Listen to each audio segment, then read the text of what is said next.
सिद्धार्थनगर जनपद के आज़ाद समाज पार्टी के प्रत्याशी चौधरी अमर सिंह के समर्थन में मधकरपुर के सीवान में विशाल जनसभा का आयोजन हुआ। विशाल जनसभा के आयोजन में आज़ाद समाज पार्टी के राष्ट्रीय अध्यक्ष चंद्रशेखर रावल ने पहुंचकर भारतीय जनता पार्टी पर सीधा निशाना साधा। उन्होंने कहा कि बेरोजगारी, भ्रष्टाचार, किसानों का उत्पीड़न इसी सरकार में है। वहीं उन्होंने भाजपा को हर तरह से रोकने के बारे में जनता से अपील भी की। वहीं डुमरियागंज लोकसभा सीट से चौधरी अमर सिंह के चुनाव चिन्ह केतली पर बटन दबाने की अपील की। वहीं आज़ाद समाज पार्टी के कार्यकर्ताओं में उत्साह देखने को मिला। बात करें इस जनसभा की तो इस जनसभा में पूर्व मंत्री स्वामी प्रसाद मौर्य भी पहुंचे हुए थे। उन्होंने भारतीय जनता पार्टी की विचारधाराओं को बताया। उन्होंने कहा कि मैं सारी पार्टियां छोड़कर अब अपनी पार्टी बनाया हूं, क्योंकि कोई ऐसी पार्टी नहीं है जिस पर मेरा विश्वास हो।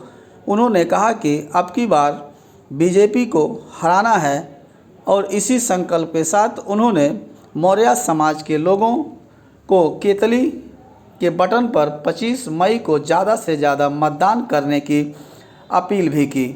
वहीं भारी संख्या में समाज में क्या कुछ कहा चंद्रशेखर रावल। सभी संतों, गुरुओं, महापुरुषों को नमन करते हुए महामना गौतम बुद्ध, संत शिरोमणि सद्गुरु रविदास जी महाराज, भगवान वाल्मीकि महाराज, गुरु नानक देव, संत कबीर, गुरु घासीदास, सामाजिक परिवर्तन के महानायक राष्ट्रपिता ज्योतिबा फूले, हम ऋणी हैं राष्ट्रपिता ज्योतिबा फूले के कि उन्होंने अपना पूरा जीवन और मां सावित्रीबाई फूले ने अपना पूरा जीवन इस देश की महिलाओं को और हक वंचित समाज के बेटों बेटियों को पढ़ाने में और उनको आगे पैरों पे खड़ा करने के लिए अपना पूरा जीवन समर्पित कर दिया। हम आभार प्रकट करते हैं उनका। इसी कड़ी में आरक्षण के जनक, कुर्मी कुल के नायक छत्रपति साहू जी महाराज को भी हम लोग नमन करते हैं। 1902 में जिन्होंने असल सामाजिक न्याय को समझा और 50% आरक्षण की व्यवस्था जो आज तक भी दलित पिछड़ों के लिए नहीं हो पाई, वो आरक्षण की व्यवस्था लागू करने वाले छत्रपति साहू जी महाराज को मैं पुनः नमन करता हूं। बाबा साहब अम्बेडकर को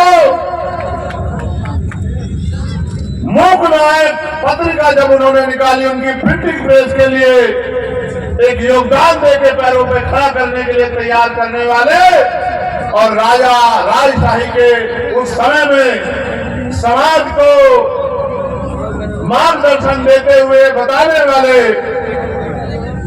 कि बाबा साहब अम्बेडकर, बाबा साहब डॉक्टर अम्बेडकर ही हक वंचित समाज के असली नेता हैं। ऐसे कुर्मी कुल के कौन सी सरकार आ रही है, कौन सी जा रही है? देखिए, वन मैन शो नहीं है भारत में कि एक आदमी के नाम पे पूरे देश में चुनाव हो। लोकतंत्र में 543 सूबे बनाए गए हैं पूरे भारत के अंदर। जनता जिस सीट पे जिस आदमी को महत्वपूर्ण मानती है, जिससे उम्मीद करती है, उसको वोट देगी। यहाँ लंबे समय से किसी भी पार्टी ने पिछड़े वर्ग के लोगों को मौका नहीं दिया और हमेशा बाहरी प्रत्याशी इनके ऊपर थोप दिया। जनता में बड़ी गुस्सा और निराशा है कि बाहरी प्रत्याशी थोप के दोनों दलों ने, जो स्थापित दल हैं, उन्होंने उनका मजाक उड़ाया है। इसलिए चौधरी अमर सिंह जी की मेहनत और भीम आर्मी आज़ाद समाज पार्टी के लोगों के संघर्ष की वजह से डुमरियागंज लोकसभा चौधरी अमर सिंह जी को केतली के निशान पर जिताने का काम करेगी, ऐसा हमारा विश्वास है। आज की भीड़ ने यही जो है संदेश पूरे क्षेत्र को दिया है। एक सवाल है, आप बड़ी खूबसूरती से टाल जा रहे हैं, लेकिन इस चीज़ का आज प्लीज़ आप जवाब दे दें। अगर ज़रूरत पड़ी समर्थन देने की तो आपका जो अलायंस है वो किसको, जो भी आपकी सीटें आती हैं, आप किसको समर्थन दें? सीधी सी बात है कि भाजपा को तो नहीं देंगे, क्योंकि जिनसे संघर्ष है उनसे तो समझौता नहीं हो सकता है। तो बाकी फैसला पार्टी का फैसला है। हम भी पार्टी के वर्कर हैं, कुछ भी अपने मन से नहीं कर सकते, मगर ये तो हमारी पार्टी गाइडलाइन में कि हम भाजपा के साथ नहीं जाएंगे। हम राजनीति से संन्यास ले सकते हैं लेकिन भाजपा के साथ नहीं जा सकते।